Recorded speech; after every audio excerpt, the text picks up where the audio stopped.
여러분 안녕하십니까? 수요잡담 시간이 돌아왔습니다. 오늘은 수요잡담이라는 이름으로 진행하는 온라인 성서 공부 78번째 시간이 되겠습니다. 오늘부터 한 2주 혹은 석 주 동안 이 제목으로 수요잡담을 진행하겠습니다. 그 제목은 구약성서는 어떤 책이며 왜 그 책을 읽어야 할까? 이런 주제입니다. 아직까지 어떤 특정한 주제를 가지고 수요잡담을 진행해 왔습니다. 그러다가 이쯤 되면은 다시 한번 우리가 성서, 그 중에서도 특히 구약성서를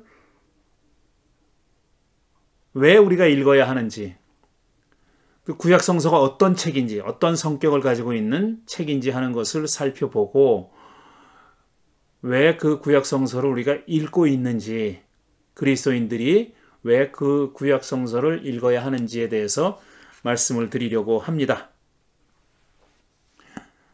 자, 먼저 그러면 구약성서가 어떤 책이냐 하는 것에 대해서 이야기를 시작해 보겠습니다.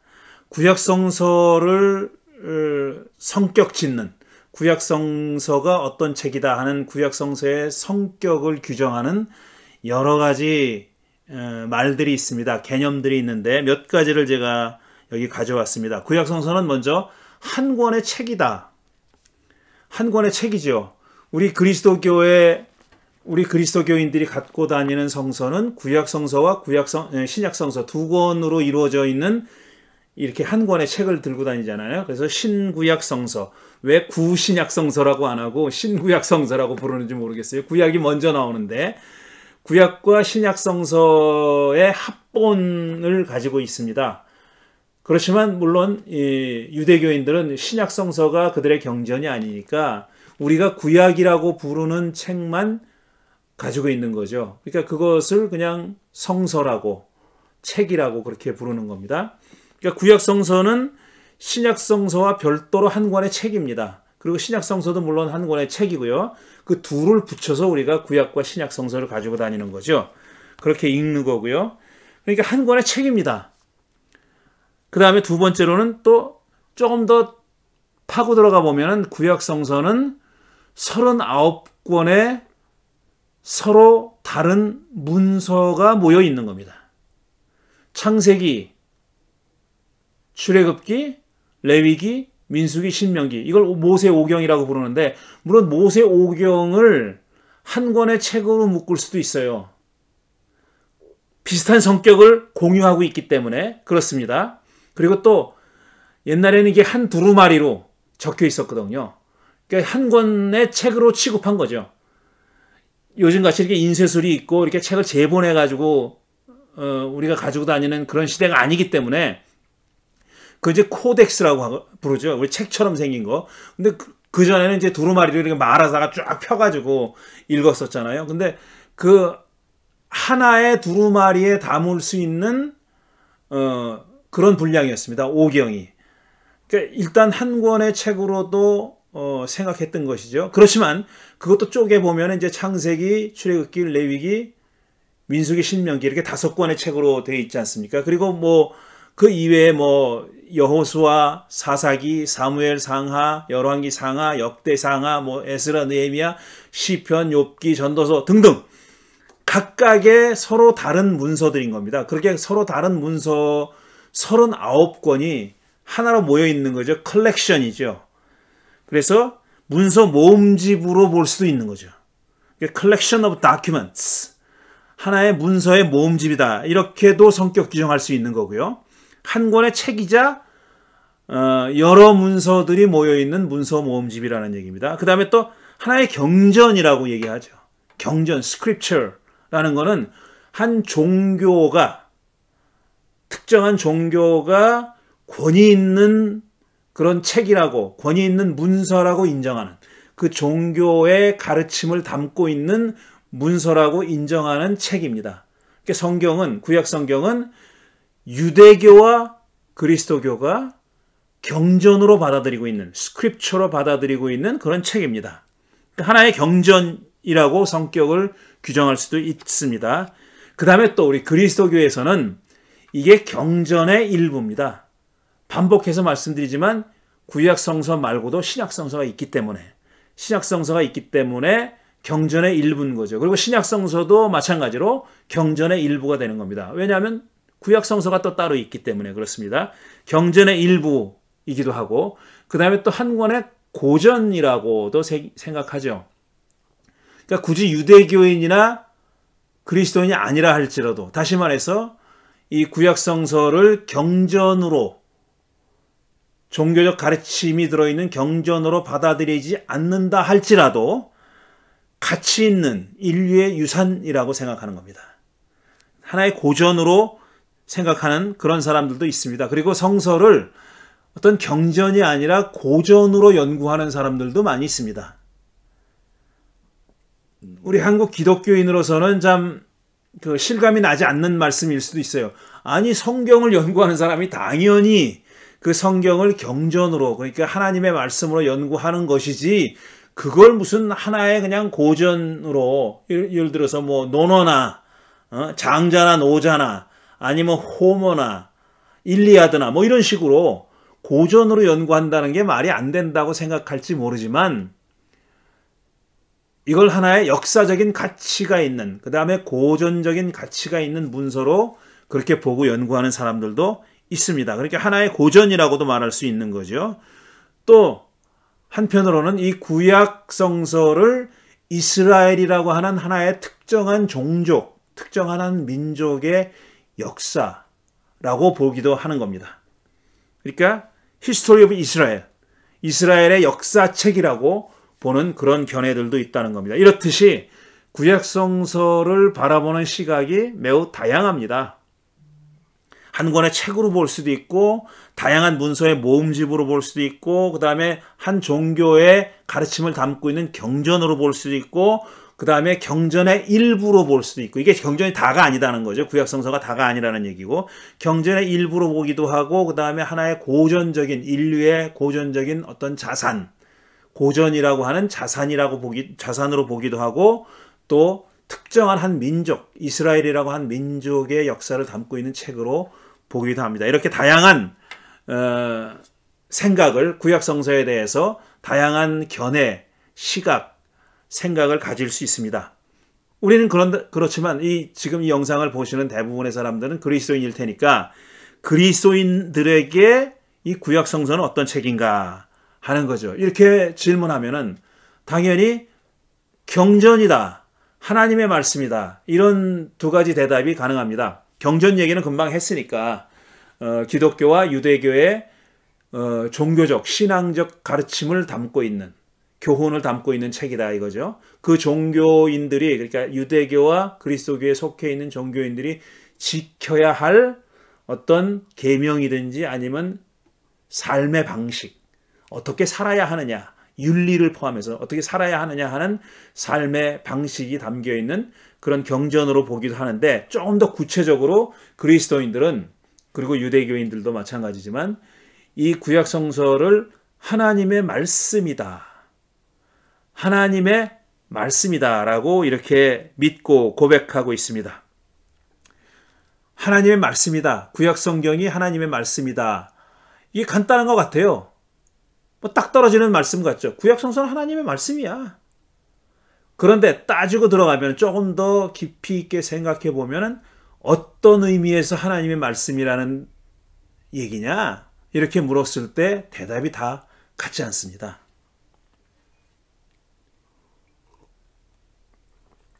어떤 의미에서 하나님의 말씀인가?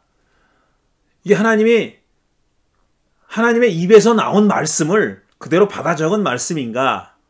그런 뜻에서 하나님의 말씀이라고 믿는 사람들이 사실상 많죠. 굉장히 많아요. 그런데 좀 그런 분들한테 좀 미안한 얘기지만 그런 분들은 성경을 제대로 읽어보지 않고 그렇게 배우거나 주입받은 겁니다. 성경을 제대로 읽어본 사람은 쉽게 그런 말을 할 수가 없어요. 하지 못해요. 하나님의 입에서 나온 그 말씀을 사람이 누군가가 그대로 받아 적은 거다라고 말 못합니다. 성경을 읽은 사람은 그런 말을 못해요. 따라서 그렇게 가르치거나 그렇게 강요하는 것은 옳은 방식이 아닙니다. 우리는 계속 물어야 되는 거죠. 어떤 의미에서 하나님의 말씀이라고 우리가 받아들여야 되느냐. 이것도 같은 그리스도교의 울타리 안에 들어있는 사람이라 할지라도 서로 생각이 많이 다를 수 있고 실제로 다릅니다. 같은 기독교인이지만 그리고 같은 성서를 연구하는 학자라 할지라도 성서가 하나님의 말씀이다라는 말의 뜻을 서로 다르게 해석하고 다르게 이해하고 있다는 겁니다. 그러니까 일률적이지 않다, 획일적이지 않다라는 거죠. 그래서 제가 이 구약성서는 어떤 책이며 왜 그 책을 읽어야 할까라는 주제로 진행하는 이 수요 잡담의 마지막 부분에서는 우리가 성서를, 특히 구약성서를 하나님의 말씀이라고 말할 때 어떤 의미로 그걸 이해해야 되고 어떤 의미로 받아들여야 하고 우리가 어떤 의미로 믿어야 할 것인가, 믿으면 좋은가 하는 얘기를 마지막 부분에 하려고 합니다. 그런데 그 전에 성경이라고 하는 구약성서라는 책이, 이 책이잖아요. 책이 어떤 과정을 거쳐서 기록됐고 어떤 과정과 절차를 거쳐서 지금 우리가 가지고 있는 이런 형태의 책으로, 성경책으로, 구약성경책으로 만들어졌는지, 그래서 우리 손에 들어왔는지 하는 얘기를 할 필요가 있습니다. 그 얘기를 계속 이어가겠습니다. 자, 먼저 지금 맨 앞에서 우리가 구약성경이 어떤 책인가라면서 구약성경의 성격에 대해서 단문장으로 짧은 말로다가 정의하다시피 했잖아요. 한 권의 책이다, 문서의 모험이다, 고전이다, 뭐 이런 얘기, 하나의 경전이다, 이런 얘기들 조금씩 더 부가해서 자세하게 좀 설명을 해볼 필요가 있다고 생각합니다. 먼저 그래서 한 권의 책으로서의 구약성경은 뭐냐? 구약성경이 한 권의 책인데, 그러니까 지금 39권, 우리가 가지고 있는 그리스도교의 구약성경은 39권으로 이루어져 있습니다. 창세기, 출애굽기, 레위기, 민수기 이렇게 따져서 맨 마지막에 말라기까지 39권으로 이루어져 있거든요. 근데 39권을 서로 각각이 어떤 그 개별적인 문서들이라고 보지 말고, 문서들, 창세기면 창세기, 출애굽기면 출애굽기에 담겨있는 내용이 있잖아요. 그 내용을 그런 이해도 필요하지만 39권 구약성서라는 책이 통째로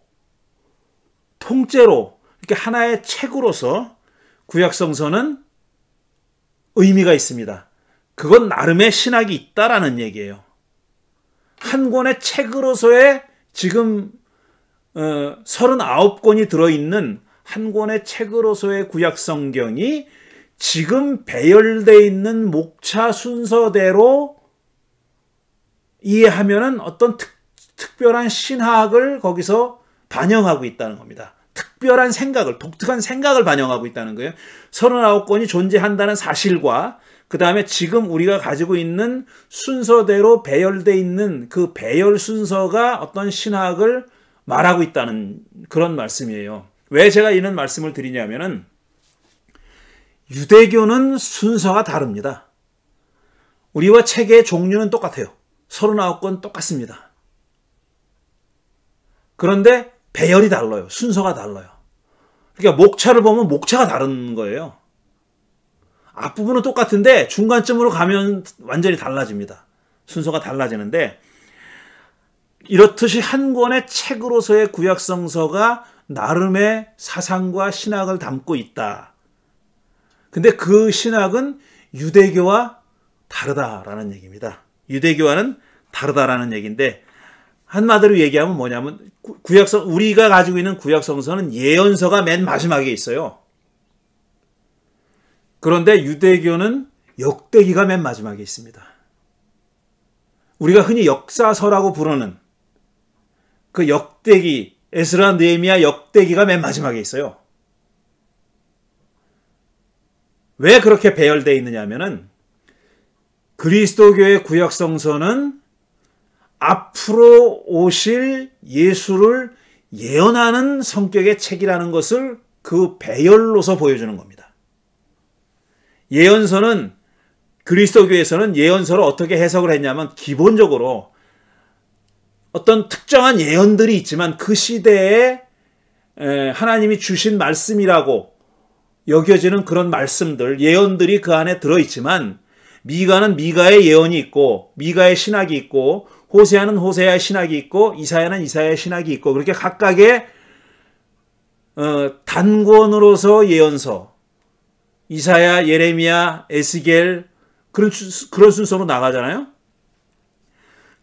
각각의 책에 이사야면 이사야, 예레미야면 예레미야 각각의 책이 담고 있는 역사적인 상황과 그 상황 속에 살고 있던 하나님의 백성인 이스라엘 사람들에게 하나님이 주신 말씀이 담겨 있지만 예언서라는 걸 통째로 보면 그러니까 네 개 그리스도교의 그 생각에 따르면은 큰 예언서는 예언사들이 위대해서 대예언자라고 얘기하는 게 아니에요. 책이 커서 그래요. 이사야, 예레미야, 에스겔, 다니엘 이거를 대예언사라고 그러고 그다음에 호세아, 미가 뭐 그런 책들을 12개의 소예언사라고 얘기하잖아요. 이렇게 16권의 예언서가 있는데 16권의 예언서를 통으로 보면은 하나의 문서로 예언서라고 하는 collection of prophetic book 예언서의 컬렉션이라고 보면은 그 예언서가 그렇게 컬렉트돼서 말하고자 하는 바는 뭐냐 하면 메시아에 대한 예언이다 이겁니다. 그리스도교는 그 메시아가 나사렛 예수라고 그렇게 받아들이고 고백하고 있잖아요. 그러니까 구약 성서는 어떤 쪽으로 지금 책을 이끌고 가느냐 하면 생각을 이끌고 가느냐 하면은 신약 성서의 예수의 탄생으로 이끌고 가는 거예요. 그래서 구약 전체가 메시아이신 예수의 탄생을 예언하는 책이다. 이렇게 성격 규정을 한 겁니다. 그래서 순서가 그렇게 돼 있는 거예요. 예언서가 맨 마지막에 오고 말라기가 맨 마지막에 오는 겁니다. 반면에 유대교는 그렇지 않아요. 말씀드린 대로 역대기가 제일 마지막에 온다 그랬어요. 에스라, 느헤미야, 역대가 제일 마지막에 오는데 에스라, 느헤미야, 역대기는 뭘 지금 예언하냐 하면 랍비 유대교의 탄생을 예언하는 그런 성격이 담겨 있어요. 그러니까 포로기가 끝나고 이제 귀환했잖아요. 성전이 없어요. 그 성전을 재건하잖아요. 그러고 나서 점점 뭐에 대한 관심이 커지냐면은 말씀으로서의 책으로서의 어떤 하나님의 말씀, 성전보다는 토라가 강조됩니다. 토라, 하나님의 계명, 하나님의 가르침. 그건 어떤 형태가 있는 성전 건물이 아니에요. 무형의, 물론 문서가 있지만 가르침이라는 건 토라는 가르침이라는 뜻인데 기본적으로 teaching, 가르침이라는 얘기인데 그 가르침은 형태가 없잖아요. 무형이잖아요. 그거는 앞으로 랍비 유대교가 기원 후 70년에 성전이 마지막으로 로마 제국의 군대에 의해서 파멸당한 후에 탄생한 그때까지 유일하게 살아남았던 유대교의 종파인 바리새파가 그러니까 사두개파 다 죽고 다 사라지고 힘을 잃고 그 다음에 SNF파 다 우리가 뭡니까 쿰란 공동체 마사다 이런 것 아시죠? 그 SNF파도 다 그렇게 괴멸되고 마지막으로 살아남은 종파가 바리새파 유대교입니다. 근데 그 바리새파 유대교가 토라를 강조하고 문서를 강조하고 이렇게 된 거예요.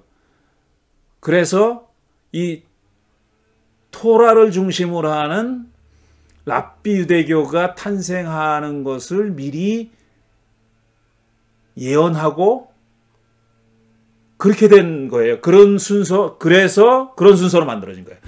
그런 랍비 유대교가 탄생할 것을 미리 보여준 에스라, 느헤미야, 역대기가 맨 마지막에 와 있는 거예요.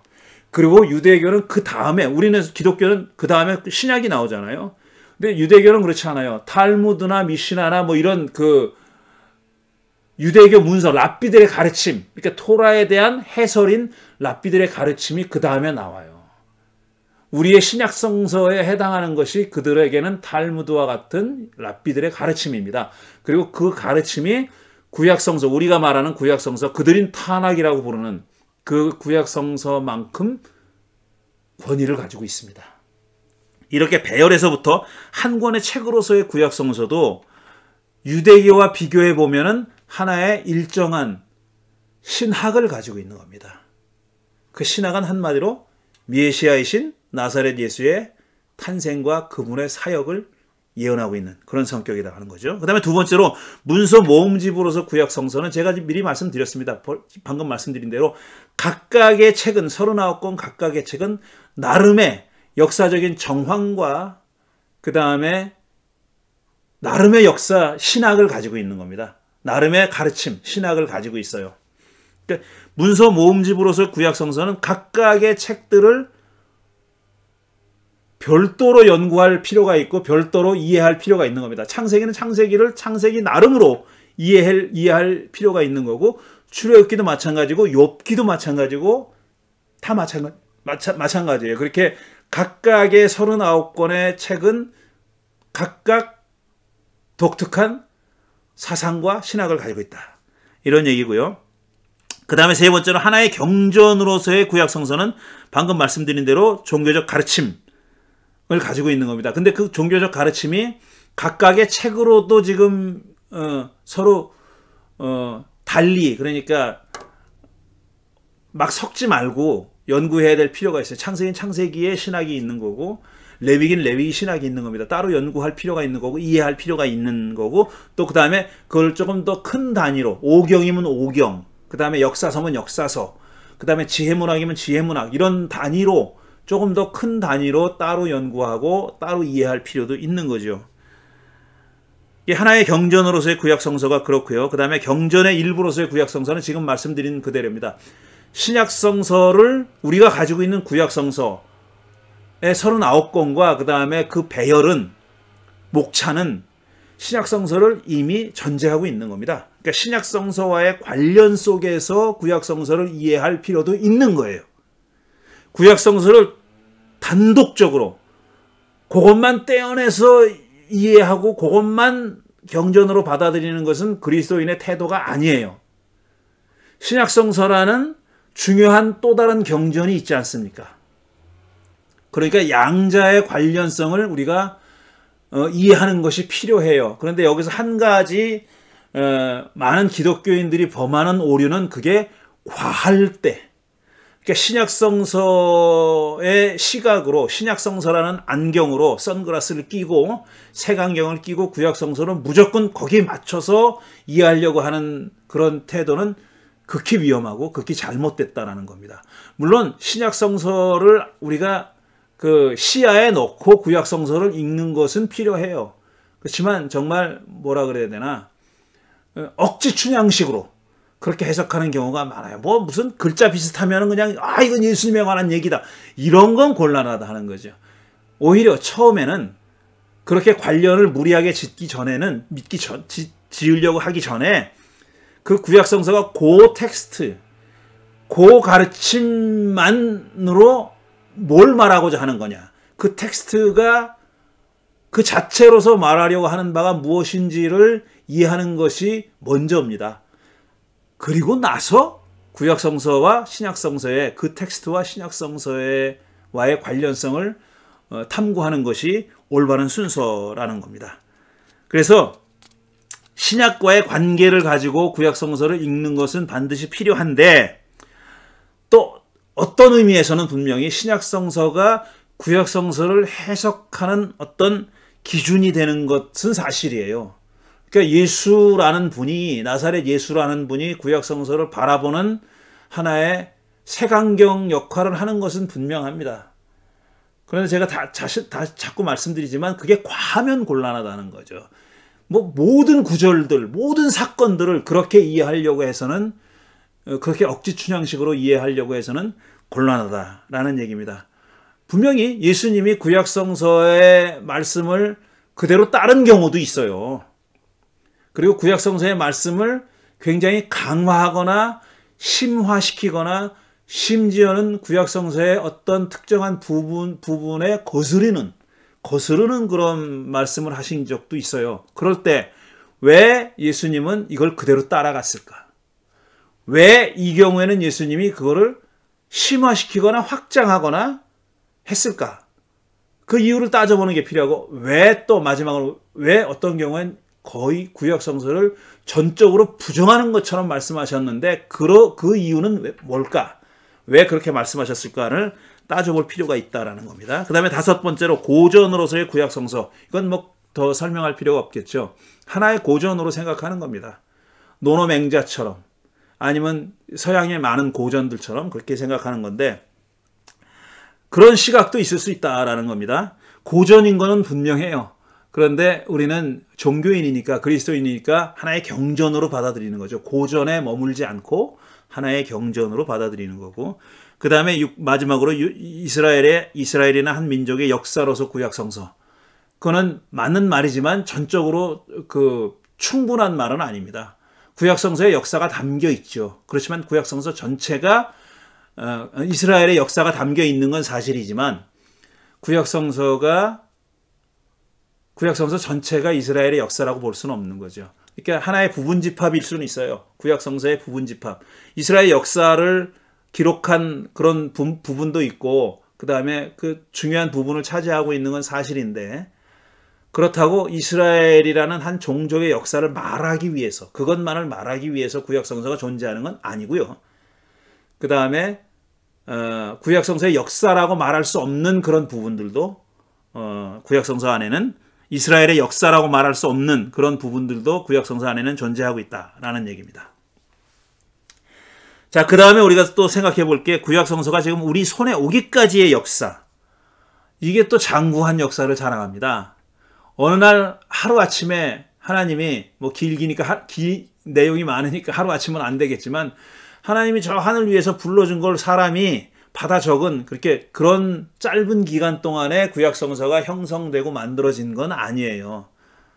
그러니까 구약 성서는 상당히 긴 기간 동안, 그리고 또 중요한 게 뭐냐면 여러 사람의 손을 거쳐서, 여러분이 생각하시는 것보다 훨씬 더 많은 사람의 손을 거쳐서, 예를 들어서 사무엘서, 그러면 옛날에 다 사무엘이 썼다 그랬어요.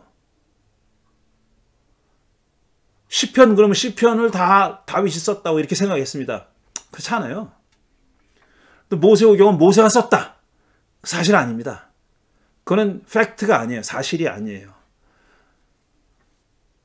모세오경만 해도 수많은 사람들의 손을 거친 거예요. 아주 긴 기간 동안 수많은 사람들의 손을 거쳐서 지금 우리가 갖고 있는 모세오경의 형태를 갖게 된 거고요. 시편도 마찬가지예요. 어떤 한 개인이 적은 게 아닙니다. 누군가가 그 시편을 처음에 썼겠지만, 작시를 했겠지만, 오랜 세월 동안 그 많은 사람들이 그 노래를 부르면서 다듬어지고 수정되고 세련화되고 내용이 가필되기도 하고 또 드러내기도 하고 바꾸기도 하고, 뭐 이런 식으로 긴 역사를 거쳐서 지금 우리가 가지고 있는 그런 모양의 시편이 된 겁니다. 그 과정을 좀 간단히 요약해서 지금 말씀드리겠습니다. 첫 번째로 중요한 내용이 뭐냐면은, 우리가 지금 구약 성서를 문서로 가지고 있잖아요. 지금 이건 프린트된 문서인데 옛날엔 다 썼죠. 펜으로, 붓으로 다 썼잖아요. 그래서 그거를 뭐 복사를 할 방법이 없으니까 그냥 쓴 겁니다. 모세오경 두루마리라고 하면은, 뭐 누가 보면 4장에 보면 예수님이 이사야 두루마리를 읽었다 이런 말씀이 돼 있잖아요. 은혜의 해가 왔다. 눈먼 사람이 보게 되고 뭐 그렇게 말씀하셨잖아요. 그래서 두루마리를 펴서 읽었다 그랬어요. 그러니까 두루마리는 뭡니까? 복사가 불가능한 거예요. 다 손으로 써야 되는 거예요. 그래서 그 옛날에 누군가 계산을 했다고 그랬는데 두루마리 하나, 그러니까 예를 들어서 마가복음 같은 거는 이제 그렇게 두루마리에 적은 게 아니라 이제 파파이러스에 적은 거잖아요. 그래가지고 코덱스 형태로 그렇게 책으로 이렇게 끈으로 묶은 책의 형태가 된 건데, 그거 마가복음 하나가 뭐 $1,000,000가 넘는다 그랬어요. 제가 들은 얘기는 그래요. 지금 돈 가치로 생각하면은 필사본 마가복음 하나가, 그리스어로 쓰여진 필사본 마가복음 하나가 $1,000,000이 넘는 데입니다. 그러니까 어떤 그리스도교 공동체가 책을 가지고 있기는 어려웠던 겁니다. 왜? 그 사람들이 그게 부자가 아니니까. 그 유대교 공동체도 마찬가지. 어떤 회당에 그 두루마리 하나 가지고 있었다 그러면은 그건 상당히 물질적으로 풍요로운 회당이었던 거예요. 두루마리 하나 적는 게 그렇게 쉬운 일이 아니었거든요. 어려운 일이고 비싼 돈이 들어가는 일이었으니까. 자, 이렇게 문자로 기록된 문서가 되기 전에, 구약 성경이 written documents가 되기 전에는 긴 세월 동안 구전으로 입에서 입으로 전해져 내려왔어요. 입에서 입으로 전해져 내려온 이야기들이 처음에는 단편적으로 문서화되기 시작했어요. 그러니까 처음부터 창세기면 창세기라는 긴 책이 문서화돼서 존재한 게 아닙니다. 처음에는 그 창세기 안에 들어있는 짧은 에피소드들이 문서화되기 시작했어요. 왜냐하면 그게 더 후대에게, 후손들에게 조금 더 정확하게 전하고 싶은 그런 그 욕구가 커졌던 거죠. 그래서 입에서 입으로 전하는 것이 조금 부정확할 수도 있고 상실될 수도 있고, 그러니까 문서로 남기기 시작한 겁니다. 우리 인류가 문서를 만들게 된 것도 그거잖아요, 실제로. 그러니까 구약 성서도 마찬가지입니다. 그런데 처음에 문서화 초기에는 우리가 가지고 있는 긴 내용, 창세기면 창세기같이 긴 내용을 그렇게 가지고 있지 않았다는 거예요. 아주 짧은 단편들이 문서화되기 시작했고, 후대에 어떤 편집자가, 에디터가, 컬렉터가, 뭐라고 불러도 좋아요. 그거를 모은 겁니다. 모아가지고 이제 모세오경이면 모세오경, 시편이면 시편 같이 이렇게 큰 덩어리의 문서를 만든 거예요. 다시 말씀드리면 처음에는 입에서 입으로 구전되다가 조금 더 정확하게 전하고 싶은 욕구 때문에, 그 필요성 때문에 문서화하기 시작했는데, 문서화 초기에는 그렇게 단위가 크지 않았다, 길지 않았다. 짧은 단화들, 짧은 이야기들로 문서화되다가 그게 나중에 점점 큰 덩어리가 됐다라는 얘기입니다. 그러니까 제가 어렸을 때는 성경이 사본이 없다, 진본이 없다, 원본이 없다 이런 얘기를 많이 했어요. 다 사본이다. 다 사본이다라는 건 맞아요. 그런데 원본이라는 것은 원래 존재하지 않는 겁니다. 그러니까 원본이 없고 사본이기 때문에 뭐 에러도 있을 수 있고 실수가 있을 수 있고 이런 식으로 배웠거든요. 저는 중고등학교 때. 그런데 그거는 그런 원본 대 사본의 대립은 존재하지도 않았어요. 원본이라는 게 없어요, 원래. 원본이라는 게 없어. 뭘 갖다 원본이라고 부를 수 있는 게 없습니다. 다양한 지역의 다양한 그 그룹의, 이스라엘 안에서도 소그룹의 사람들이, 그 다음에 학파라면 학파의 사람들이 자기들끼리 가지고 전했던, 자기들끼리 만들었고 후대에 전에 내려왔던 그런 짤막한 문서들이 있었죠. 어느 게 원본이라고 말할 수 없는 거예요. 나중에 그게 점점 더 큰 덩어리의 문서가 된 거죠. 그래서 원본 대 사본의 논쟁은 무의미한 논쟁이고요. 이거 필요 없는 논쟁이고, 그 다음에 두 번째로 구전 문화권의 사람들의 비상한 기억력을 얘기하는 사람들이 있어요. 왜 그러냐면 구전은 했다 손 치더라도 그게 다 정확했다라는 거예요. 그러니까 입에서 입으로 전해지면서 수세대에 걸쳐서 전해졌다 할지라도 그 전 세대의 것이 그대로 글자 하나 틀리지 않고 후대에 전해졌다고 강변한 겁니다. 이것도 새빨간 거짓말이에요. 이건 우리가 언제든 지금도 확인할 수 있는 거잖아요. 이게 사람이 여러 명 앉혀놓고 귓속말로 전하잖아요. 저 끝에서 보면은 저 끝에 사람이 얘기하면 내가 전한 거랑 많이 다르잖아요. 그런 그 구전 문화권에 살던 사람들의 비상한 기억력 때문에 한 글자도 틀리지 않고 전했다. 이건 새빨간 거짓말이고, 물론 구전 문화권에 살던 사람들이 문서가 일상인 사람들보다는 더 정확했겠죠. 기억력이 정확하고 훨씬 더 정확했겠죠. 그렇지만 그렇다고 해서 한 글자도 틀리지 않았다. 이거는 새빨간 거짓말이다 하는 겁니다. 그리고 세 번째는 말씀드린 대로 짧은 단위로 기억했었어요. 처음에 구전된 내용들 있잖아요. 그거는 길게는 구전을 못합니다. 짧게 구전돼서 내려왔죠. 짧은 단위로다가 아버지가 자식들에게, 그 자식이 또 자식에게 그렇게 구전으로 내려온 겁니다. 그 다음에 그 동네에서 어떤 그 장로가, 우두머리가 사람들 모아놓고 하는 얘기, 뭐 이런 얘기들 다 짧은 단위의 이야기였습니다. 그리고 처음에 문서화된 것도 짧은 단위였었고요. 이걸 우리가 아는 것이 필요해요. 그래야 우리가 지금 가지고 있는 구약성서라는 책의 성격을 알 수 있습니다.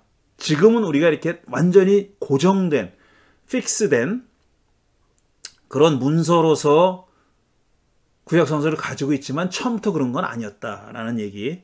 그건 중요한 내용이고, 두 번째로 구약성서는 단번에 기록된 책이 아닙니다. 오랜 세월에 걸쳐서 많은 사람들에 의해서 기록된 책입니다. 이것도 제가 여러 번 말씀드린 거고, 이걸 그렇게 잘 이해를 못 하더라고요, 사람들이. 이렇게 받아들이지 않더라고. 어느 순간에 그냥 모세가 시내산에 올라가가지고 하나님이 불러주신 거를 그대로 받아 적었다. 그거 아니에요. 아니에요. 우리가 가지고 있는 출애굽기에 의하더라도 하나님이 불러주셔서 거기서 모세가 받아 적은 거는 10계명밖에 없어요. 그리고 하나님이 불러줬다고 여겨지는 말을, 그 계명들을 모세가 듣고서 산 아래 내려와서 선포한 내용이 우리가 가지고 있는 토라입니다. 율법이고 계명이고 이렇게 부르는 거예요. 그리고 그걸 후대 사람들이 계속 구전을 했고 그 다음에 짧은 단위로 문서화했고 이런 겁니다. 구약 한마디로 얘기하면 구약성서는 오랜 기간에 걸쳐서 많은 사람들의 손에 의해서 만들어진 문서다라는 말은 한마디로 얘기하면은 구약성서는 역사성을 가지고 있는 책이다 이렇게 말할 수 있어요. historicity 혹은 historicality라고 얘기합니다. historicality 혹은 historicity, 역사성을 가지고 있다. 이 말은 무슨 말이냐면 풀어서 얘기하면 첫째로 오랜 세월 동안 기록된 문서다라는 얘기예요. 역사성을 가지고 있다. 그건 얼마든지 수정되고 변화가 일어났다. 수정되기도 하고 가감이 있었다라는 얘기입니다. 오랜 시간 동안에 처음에 시작했을 때와 똑같이 전해졌다 이런 뜻이 아니니까 변형이 있었다라는 얘기고요. 그 다음에 두 번째로는 그 특정 시대의 특정 문화권에서 기록된 역사, 기록된 책, 따라서 그걸 역사성이라고 부릅니다. 그러니까 다른 문화권, 다른 지역 사람들이 그 구약성서를 이해하려고 할 때는 그 문화, 그 시대, 그러니까 그 구약성서가 기록됐을 때 혹은 심지어는 구전으로 전해졌던 시대까지 그 시대의 어떤 역사성, 시대적 상황, 그 다음에 문화적 상황, 종교적인 사정 이런 것들을 알아야 된다는 뜻이에요.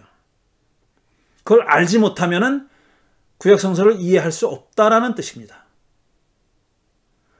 우리의 가치관, 지금 21세기를 살아가는 우리의 가치관과 우리의 어떤 종교관, 우리의 세계관을 그대로 구약성서에 투입해가지고 읽는다면은 구약성서는 정말 쓰레기 중에 쓰레기입니다. 읽을 필요가 없는 책이에요.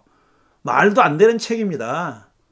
지금부터 적어도 3000년 전 이전에 살았던 사람들의, 그것도 지금 우리가 살고 있는 한국 혹은 서구의 문화권과는 전혀 다른 중동 문화권의 가나안이라고 하는 그 땅에 좁은 땅덩어리에 살고 있었던 이스라엘이라는 종족이 생산해낸 작품 아니에요? 그 시대에 그 문화권을 이해하지 못하면은 구약성서를 이해할 수 없는 겁니다. 그래서 어느 정도 공부가 필요하고 백그라운드 해설이 필요한 이유가, 배경 설명이 필요하고 배경에 대한 이해가 필요한 이유가 그겁니다. 그러니까 역사성 때문이에요. 한마디로 얘기하면 역사성을 가지고 있는 책이기 때문에 그렇다는 얘기입니다. 이게 구약성서가 우리 손에 오기까지 이런 과정을 겪은 겁니다. 역사성을 가지고 있는 그런 책이다라는 거고요. 그 다음에 세 번째로는 처음부터 39권을 모아서 구약성서는 한 권의 책이 된 게 아니라 각각 독립적으로 존재하던 문서들이 나중에 한 권의 책으로 모아진 거다.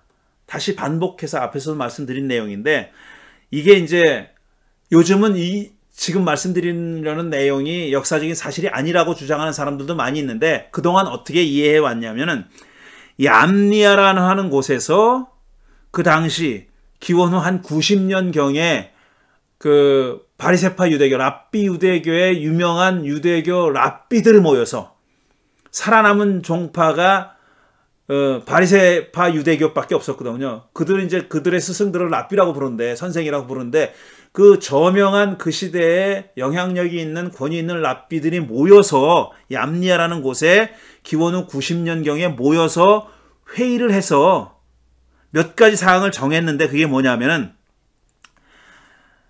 앞으로 바리새파 유대교는 말하자면 책의 종교로 간다. 책의 종교. 문서의 종교로 간다. 그러니까 토라, 문서화된 토라를 중심으로 하는 그런 종교로 간다는 방향을 잡았고, 그 다음에 기독교와의, 그리스도교와의 관계를 이제는 단절할 때가 됐다. 기원 후 70년에 마지막 유대가 로마 제국에 항거했잖아요. 그래가지고 다 아주 박살이 났죠. 성전이 또 파괴됐고, 예루살렘에서 다 쫓겨났고, 다 디아스포라로 이제 흩어져 버리게 됐단 말이에요. 그리고 그때 이제 사두개파 이런 사람들은 다 없어졌어요. 사라졌어요. 그 다음에 바리새파 사람들만 남은 겁니다. 그래서 그들을 중심으로 해가지고 랍비 유대교, 고전 유대교가 만들어진 건데, 그 전까지만 해도 그리스도교와의 관계가 그렇게 나쁘지 않았어요. 물론 지역적으로는 많이 대립하고 각축하고 그렇게 했죠. 그런데 공식적으로는 뭐라고 생각했냐면, 그리스도교는 유대교의 하나의 그 급진적인 분파 정도로 이해했습니다. 그러다가 거의 이 시기에 즈음해가지고 단절을 하게 된 겁니다. 물론 얌리아에서 관계를 단절하기로 했다고 해서 칼로 뭐 두부 자르듯이 그렇게 된 건 아니에요. 그 이후에도 계속 이어졌죠. 지역에 따라서는 상당히 우호적인 관계를 유지한 그런 지역도 있고 했지만, 어쨌든 공식적으로는 단절하기로 했다라는 겁니다. 그리고 또 하나 중요한 게, 우리가 지금 살펴보는 내용과 관련해 가지고 중요한 거는 뭐냐면은 경전의 범위를 확정했습니다. 우리가 가지고 있는 39권으로 확정을 했어요. 그게 그들의 탄압이 된 겁니다. 경전이 된 거예요. 성경이 된 겁니다. 우리가 구약 성경이라고 부르는 그게 된 겁니다.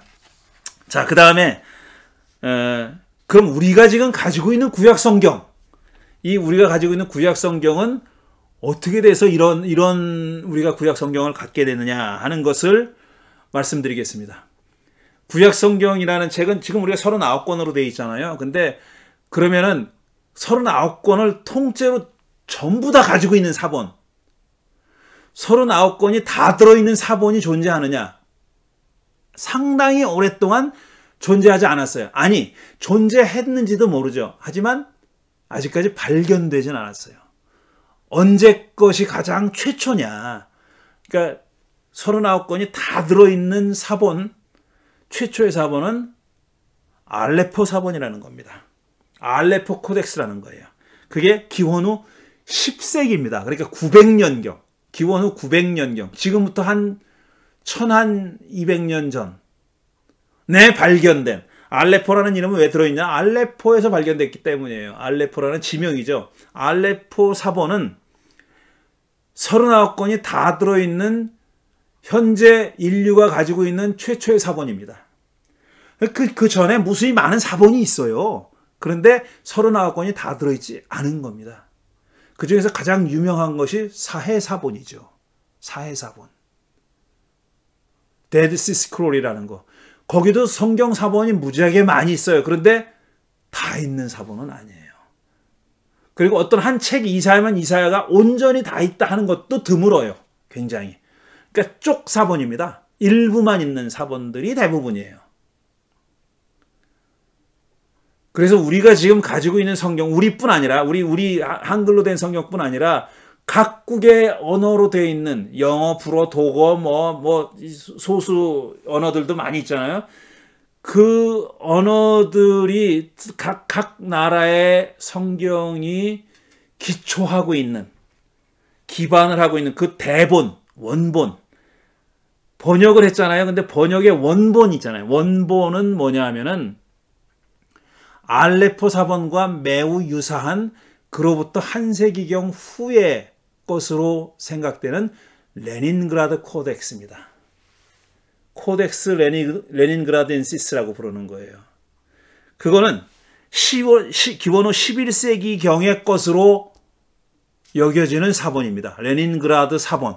레닌그라드 사본을 기반으로 해가지고 이것도 39건이 다 있는 거예요. 이 레닌그라드 사본을 기반으로 해가지고 성서학자들이 편집본을 만드는 게 흔히 말하는 마소라 텍스트, 마소라 본문이라고 하는 겁니다. 마소라 본문, 마소라 본문에 대해서 얘기하려면 또 기니까 그거는, 마소라 본문은 뭐냐면 액센트와 모음을 붙여놓은 본문이에요. 액센트와 모음을 붙여놨어요. 제가 지금 사진을 가지고 왔는데 왼쪽에 있는 게 알레포 코덱스고 오른쪽에 있는 게 레닌그라드 코덱스입니다. 비슷하게 생겼죠? 비슷하게 생겼어요. 글자 쓰는 사람들이 그 필체가 거의 비슷하잖아요. 근데 이게 다 모음들이 붙어 있어요. 여기에는. 그러니까 붙여놓은 겁니다. 마소라 학자들이라는 건 기원 후 한 500년에서부터 1000년까지 활동했던 유대교의 어떤 학파로 여겨집니다. 마소라라는 말은 트래디션이라는 말이에요. 전통이라는 말인데 이 사람들이 사본에다가 이렇게 액센트 기호하고 모음 부호를 붙여놓은 겁니다. 그래서 그 사본을 우리가 기반으로 해가지고 인쇄된 히브리어 성경책을 만든 거예요. 구약 성경을 만들었는데 그게 몇 번째 판본을 거듭했어요. 지금 우리가 가지고 있는 히브리어 사본은 뭐라고 하냐면 BHS라고 부르는 겁니다. BHS. BHS는 비블리아 헤브라이카 스투트가르덴시아라고 하는 말의 약자예요. 옛날엔 다 독일 사람들이 성서학자였거든요. 이렇게 이게 다 독일 기반으로 하고 있는 겁니다.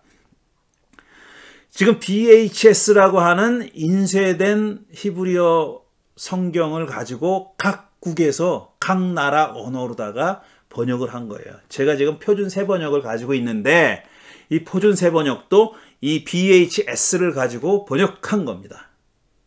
서문에 보면 그렇게 써 있어요.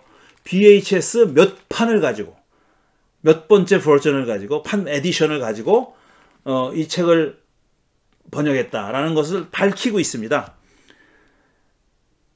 그러니까 BHS는 뭐냐면 지금 각 언어로 번역된 구약 성경의 원본이고 이 BHS는 수많은 학자들이 사본을 가지고 비평적으로 연구해서 그러니까 이게 사본이 다 다릅니다. 어떤 한 구절이 사본마다 다 똑같은 문제가 없어요. 그런데 사본마다 좀 달라요. 다른 단어를 쓴 경우도 있고 다르단 말이에요. 그런데 그거를 이 학자들이 이 사본이 더 오리지널에 가까울 거야. 더 원문에 가까울 거야. 라고 생각하고 그걸 채택하는 겁니다. 다른 사본에 그것과 다른 내용은 버리고 그걸 택한 거예요. 그러니까 우리가 레닌그라드 코덱스를 기본으로 해가지고 각국 언어로 번역했다. BHS가 그렇게 만들어졌다고 했잖아요. 근데 우리가 가지고 있는 BHS는 레닌그라드 사본하고 똑같지 않아요.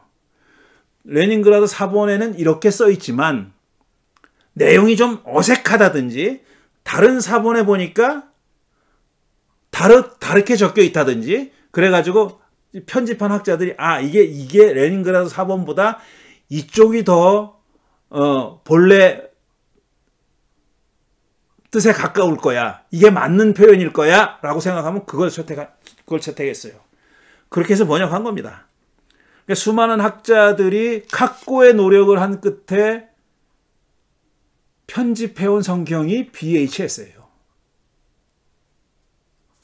근데 이게 상당히 오래됐어요.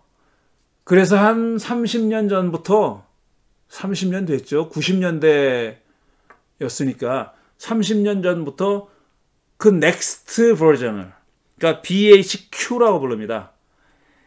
비블리아 헤브라이카 퀸타. 퀸타는 5이잖아요. 그러니까 5판. 5번째 버전을 만드는 작업을 30년 전부터 하고 있는데 아직까지 안 끝났어요. 그래서 아직 출판을 못하고 있어요. 퀸타를. 자, 현재 작업 중인, 그러니까 수많은 본문 비평이라 그러는데 이 사본을 비교해서 연구하는 사람들, 본문 비평학자, textual criticism 하는 사람이라고 부르는데 그 학자들이 모여가지고 계속 연구를 해요. 여러 명의 학자가 예를 들어 창세기를 맡아서 어떤 사람은 또 시편을 맡아서 이렇게 연구를 합니다. 그래서 이게 BHQ를 편집하는 거예요. 물론 기본은 VHS죠. VHS에서 우리가 바꿔야 될 부분이 뭐냐. 그 다음에 풋노트를 각 줄을 어떻게 바꿔야 되느냐. 각 줄을 수정해야 될 필요가 있으면 그 수정하는 작업을 지금 하고 있어요. 그러니까 언젠가는 BHQ가 나오잖아요. 그러면 각 언어로 번역된 성경도 다 새로 내야 되는 거예요. 다 새로 냅니다. 지금 우리가 가지고 있는 성경은 이렇게 복잡한 과정을 거쳐서 우리한테 온 겁니다. 아주 복잡한 과정을 거쳐서 수많은 학자들이 매달려가지고 만들어낸 책이에요. 이렇게 편집했다라든지 만들었다라고 얘기하면은 이거 성경의 권위를 해치는 저런 막말을 하다니 이렇게들 생각하는데 편집했고 만들어낸 게 사실이에요. 그게 팩트예요. 사실입니다. 그게. 그리고 지금 새로운 작업을 진행하고 있는 것도 사실이고요. 자, 여기까지 오늘 얘기할 텐데 제가 몇 가지 사진을 갖고 왔는데 사진 보면은 개역 한글판 맨 처음에 6.4는 뭔지 모르겠어요. 제가 이 구글 이미지에서 갖고 온 거기 때문에 이게 개역 한글판이에요. 이제 개역 성경이라는 책을 지금도 많이 쓰잖아요.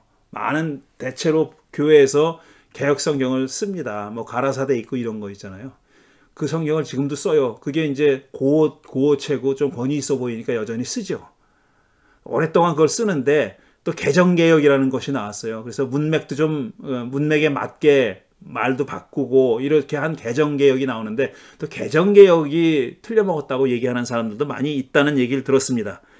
가장 많은 지금 현재 한국 기독교인들이 가장 많이 쓰는 성경이 바로 개역 한글판이고 혹은 개역 개정판이고요. 그 다음에 옆에 있는 게 바로 개역 개정판이잖아요.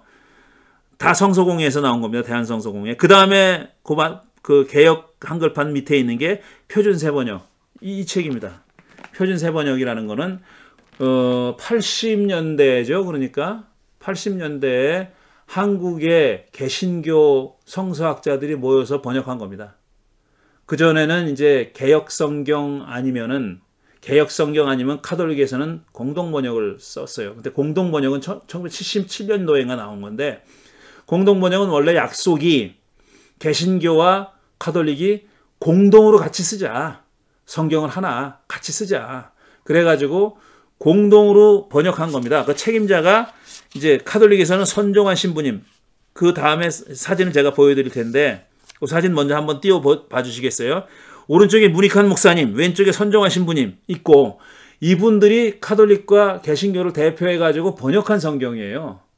77년도에 처음에 나왔습니다. 그래서 문장을 다듬는 일을 하는 또 그런 문학하시는 분들도 계셨고 기본이 그때 당시 가장 흔히 널리 사용되고 있는 보통말, 보통 그 표준어를 가지고 성경을 번역한 겁니다. 그거는 말로. 그런데 이제 개신교가 약속을 안 지켰죠. 이 공동번역 성경을 안 썼죠. 너무 천박하다고 해가지고 안 썼습니다. 언어가 너무 권위가 없다. 너무 이렇게 폼이 안 난다. 그래가지고 안 썼어요. 그리고 약속을 어긴 겁니다. 그리고 카톨릭만 그 공동번역 성경을 계속 써오다가 공동번역 성경이 바로 표준세번역 옆에 있는 그런 성경입니다. 그게 바로 공동성경이고 공동번역 성경이고 여기 밑에 보면 카톨릭용이라고 써 있잖아요. 카톨릭용이라고 써 있는 거는 뭐냐면은 카톨릭에는 39권, 구약 39권, 신약 27권 이외에 구약 성서에 열 몇 권의 제2경전이 있어요. 그 카톨릭 교인들은 성경으로 인정하는 그런 경전이 있습니다. 그게 포함된 겁니다. 그게 카톨릭용이고 그 다음에 이 똑같은 공동번역 성서라고 써 있고 뭐라고 했냐면 외경 포함이라고 써 있는 책이 있어요. 그거는 지금 말씀드린 카톨릭에서 제2경전으로 인정하고 있는 책을 개신교는 경전으로 인정 안 하니까 그걸 외경이라고 해가지고 붙여놓은 거예요. 그러니까 더 두껍고 내용이 많아요. 39권, 27권 플러스 열 몇 권이 있는 그런 책입니다. 그러니까 그 공동번역을 성서공에서 출판할 때 두 가지로 출판한 겁니다. 개신교용으로 해가지고 외경 포함이라고 해서 출판한 게 있고, 그 다음에 제2경전이라고 해서 카톨릭용으로 출판한 게 있고, 그렇게 돼 있어요. 그 다음에 나온 게 이제 새번역 성경. 새번역 성경은 새로 번역한 거예요. 요 근래 개신교가 새로 번역한 성경이고요. 근데 표준 새번역에서 개선한 겁니다. 이건 1999년인가 언제 나온 걸로 제가 알고 있어요. 그 다음에 공동번역 개정판이 있어요. 여긴 제가 사진을 안 올렸는데 공동번역 개정판이 있습니다. 지금 카톨릭 교회에서는 공동번역 개정판을 쓴다고 제가 알고 있습니다. 그건 2001년인가? 연도는 정확하지 않습니다. 가장 최근에 나온 그런 성경이죠. 많은 부분이 공동번역 성경이랑 비슷하더라고요. 제가 뭐 본 거는 뭐 단편적으로 봤지만 많이 비슷합니다. 그런데 마지막으로 이제 성경 사진 보면은 비블리아 사크라라고 돼 있죠. 그리고 히브리어 그리스어 성경 전서라고 돼 있는데, 요게 구약 성경은 히브리어, 대부분 히브리어, 가끔 아람어가 나오고, 그 다음에 신약 성경은 그리스어로 돼 있잖아요. 그 원본 성경이 있는 그런 성경책입니다. 저는 이 책이, 이런 책이 있는지는 몰랐어요. 이런 책이 있으면 하나 제가 살 법도 한데, 저는 이런 책이 있는지 몰랐어요. 구글 이미지를 보다가 발견했습니다. 이게 영어로 되어 있는 거는 있거든요. 그 히브리어, 그리스어로 써 있고, 그다음에 영어가 있는 것도 있어요. 그리고 제가 보는 거는 그 유대교 출판사에서 나온 건데, 한 칼럼은 히브리어, 그다음에 영어로 되어 있는 게 있어요. 영어, 히브리어 병렬되어 있는 그런 성경책이죠. 그래서 뭐 히브리어 읽다가 보면은 잘 모르면은 영어 읽고 막 그런 식으로 하는 그런 성경이 있는데, 이렇듯이 성경이 다양합니다. 성경이 다양하고, 마지막으로 제가 말씀드린 대로 선종환 신부님하고 문익환 목사님하고 성경을 번역하는 작업하는 중에 찍은 사진이더라고요. 제가 아주 정겹게 보입니다. 이거 옛날이죠. 우리 70년대의 사진이니까 이 칼라 사진이고, 여러분 보시는 그 사진은 칼라로 되어 있는 사진인데, 이렇게 작업을 하셨다는 겁니다. 이런 모습으로. 지금 같으면 뭐 상상할 수 없죠. 지금 다 컴퓨터를 쓰는데 이렇게 수작업을 한 거죠. 근데 이 문익환 목사님은 이 책이 출판되기 전에 투옥되셨어요. 그래가지고 아마 이 출판 소식을 감옥에서 들으셨다고 그렇게 알고 있습니다. 자, 지금까지 제가 말씀드린 내용이 이제 구약 성서가 지금 우리가 가지고 있는 이런 모양으로 오기까지의 역사를 간략하게 말씀드려서 훨씬 복잡합니다. 이건 사실은 훨씬 복잡한데, 그 역사를 혹시 궁금하신 분은, 이 역사가 궁금하신 분은 그 구글에다가 대한성서공회를 쳐보시면은 성서공회 그 웹사이트이 나와요. 거기 들어가면은 우리나라 말 성경의 역사가 또 있어요. 제일 처음에 1911년인가 뭐 어떻게 된 성경이 어떻게 나왔고, 그 다음에 뭐가 그걸 개정했고, 그 다음에 개혁 성경이 나왔고, 개혁 성경 또 맞춤법에 맞고 교정했고, 뭐 등등의 역사가, 그 다음에 표준 새번역이나 공동 번역이 어떻게 만들어졌는지 하는 것의 역사가 쭉 나옵니다. 그리고 저 원문 성경의 역사도 거기 나와 있어요. 거기 제가 말씀드린 것보다 좀 자세하게 나와 있는데, 궁금하신 분은 그 대목을 그 웹사이트 찾아가셔서, 대한성서공회 웹사이트 찾아가셔서 찾아보시면 되겠습니다. 자, 그러면 다음 주에는 구약성서의 각각의 책이 어떤 내용이 들어있는지, 어떤 생각, 사상, 신학이 그 안에 들어있는지 하는 것을 좀 살펴볼 필요가 있습니다. 그래서 그 얘기를 하게 되겠고, 아마 마지막 시간에는, 마지막 주에는, 세 번째 주에는 이제 우리가 경전으로서 그리스도인들이 성경을 어떤 눈을 가지고, 어떤 시각을 가지고 읽는 것이 좋은지 하는 것을 제가 소개해 드리도록 하겠습니다. 오늘은 여기까지 말씀드리겠습니다. 긴 시간 들어주셔서 감사합니다.